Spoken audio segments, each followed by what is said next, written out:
If you're a beginner traveler or you're just looking for ideas on how to travel plan more efficiently, I'm going to share how I do it and the tools that I use. I'll go through how I choose destinations, what I do before the trip, during the trip, and after the trip to make sure that I stay within my travel budget. The first thing to do is to decide on your travel dates. If you're like me and you're planning around a work or school schedule, it means you have less flexibility. It also means that these are very popular times, which means the prices are usually higher. Next thing to do is pick a few destinations of interest. Now, I always have a list running through my head, but if you do need some inspiration, you could check out some destination reviews on my website. If you're considering places with very different currencies, it's always helpful to look at the currency exchange at xe.com. That way I understand how far my local currency, the US dollar, is going to go. So for example, you may be looking at locations in Southeast Asia where you can buy a lot with your dollar, but you'll have to balance that out with the cost of the airfare to get there. Next, do a search on airfare and hotel costs. That's because these two are typically your biggest expenses in any travel budget. Just be aware if you're looking at any other travel videos, including my own, that have prices, you have to make sure that you do a current check because those could be prices reflecting an on versus an off-season price, or there could be a major change in your currency exchange. Once I've decided on my destination, then I move to my planning tool, which also includes a currency calculator.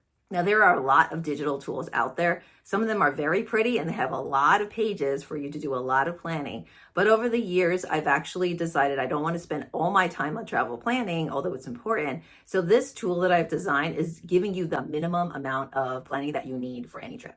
I could fit 7 to 10 days of itinerary on 1 to 2 sheets of paper that I print out before I leave. And I know hard copies are very old school, but you don't have to worry about cell phone, battery, service, or bringing your laptop on vacation. All of your critical info is in one place, and the currency calculator also helps you total all your spending at the end. It is based in Excel. Don't worry, if you're not familiar with Excel, I'm going to walk you through it. Starting with the top in the orange bar, you're going to fill in your travel dates. Then you can go to the left and fill in your days and your dates. Make sure you note the days. I use this to remind myself that museums are usually closed on Mondays or there's limited shopping on Sundays. Copy in all of your flight information and also make sure that it lines up with your hotel check-in, especially if your flight lands the next day. Have a plan for how you're going to get from the airport to your hotel. In some cases, the cities can be up to an hour away from the airport. You'll need to keep your sheet in one currency, and I suggest you use the one that you'll be traveling to. So for this example, we'll choose euros. The currency calculator is under these pink columns. For your currency conversion, you go to xe.com, and you see here it's already been set up for US dollars to euros. You can input any kind of currency that you like, and you'll see that for $1 US, it's equivalent to 0.92 euros. Then you go back to the sheet and you put in 0.92 right in the middle. Probably the only cost you have in US dollars right now is your airfare. So let's say your airfare is $1,000.